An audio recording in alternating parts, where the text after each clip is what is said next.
Hey everybody, today I'm going to talk about accessing the spare tire on your Ford Ranger or your Ford F-150. So this is a Ranger Raptor. We have a full-size spare. It's underneath the bed right in front of the back bumper. I know it's the exact same on an F-150 because they have the same access point in the bumper. And to get to it, you take your tools. So this bag of tools in a Ranger is underneath the back seat. So you bring the bottom of the seat up and it's on the driver's side. It's tied in there, so there's two little things you undo and then you pull this out. It has a tire iron and 3 extension rods. Now you put the back of the seat back down and bring the back forward, and then you can get your scissor jack out. So this is on the bottom behind your seat. You access it by pulling the back seat forward, and it's going to be in there on its side with this extension on top of it, and then all held in place by this threaded rod. So you're going to get in there, you're going to undo this threaded rod, pull it out, pull the extension off, and then get the scissor jack out of there. It's a little bit awkward, but it'll come right out. And then once you get it out, you put this thing right back on top, put the threaded rod through it, tighten it all the way. So now you've got your extension to get your truck up.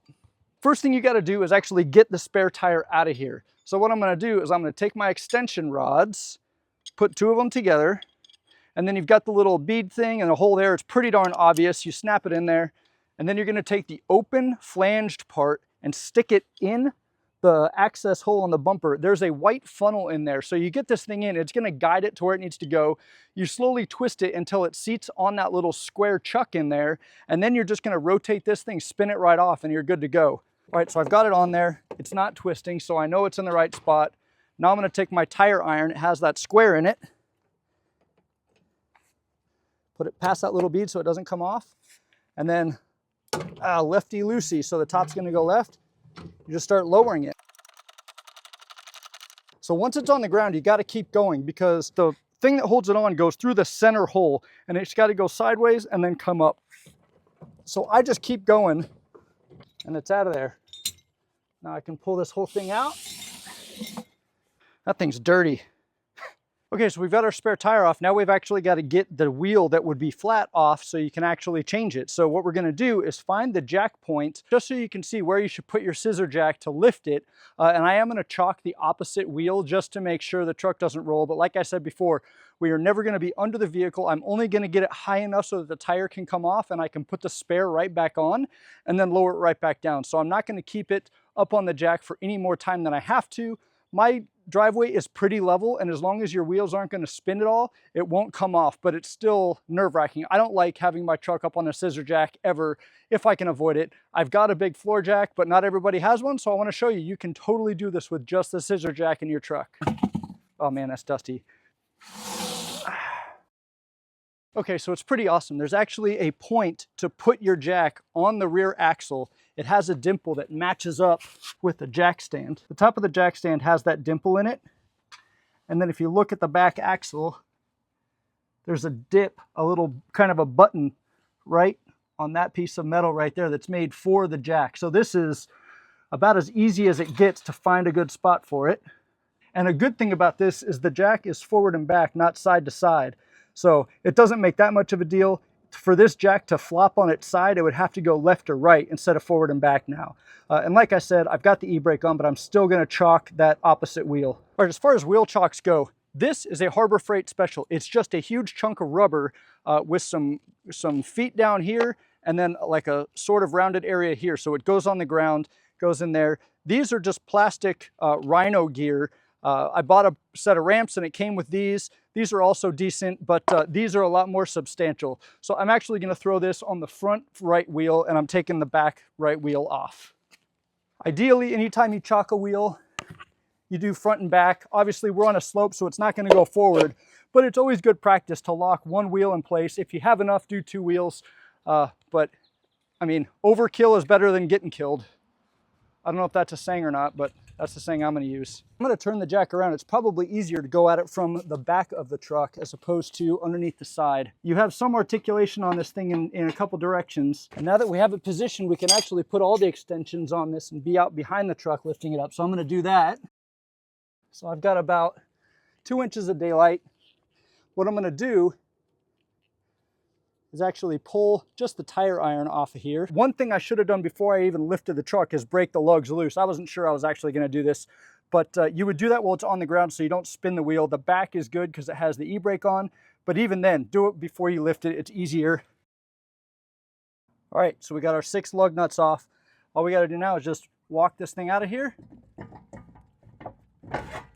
All right, so these are not light wheels by any stretch of the imagination. I have found the easiest way to put a wheel back on is to use leverage. So you bring it over, get it lined up pretty close, and then the way I do it, you're gonna get your pants dirty, but I sit under it and use my legs to actually lift the tire up. So you get it lined up. I have 2 lugs almost directly across, so I'm going to turn the tire just a little bit. I'm going to keep walking it back. And then once I get in here, I'm going to lift it up, put it on my legs. This is where it gets awkward. And then you just get it in here and get the studs through it. Now, your hub right here, you want to make sure is not binding anything up. You want this thing to be sitting flat against there, and that's where tightening pattern comes into play. So I'm going to finger tighten all these. All right, so now I got them finger tight for the most part, just kind of moving the wheel around. So we have 6 lugs here. If you had 5, you'd pick one and do a star pattern. So basically you do this, top, bottom, right, or left, right, and back to the same one. And don't go all the way tight on any one at any given time. You just kind of keep going around. Finger tight, moving the wheel around a little bit. Since we have 6, I'm doing 1, 2, 3. I'm going to kind of do those until they're tight. And then you've got the other 3. So I'm going to do this, this, and that. Oh, see, I didn't have it seated very well at all. It just moved a ton more. That's why you go in this pattern like that and you keep moving it around. They're all finger tight now, still a little bit of play. This is just my preference. I like to make sure I'm getting it really tight. Now, you just take your tire iron, and I'm going to go from the left side, give it, you know, a quarter turn, maybe a half turn. Oh, that's not the one I should have done, this one. Now I'm going to do there. I did those. Go to the next set of 3. I'm going to go across this one. That's nice and tight.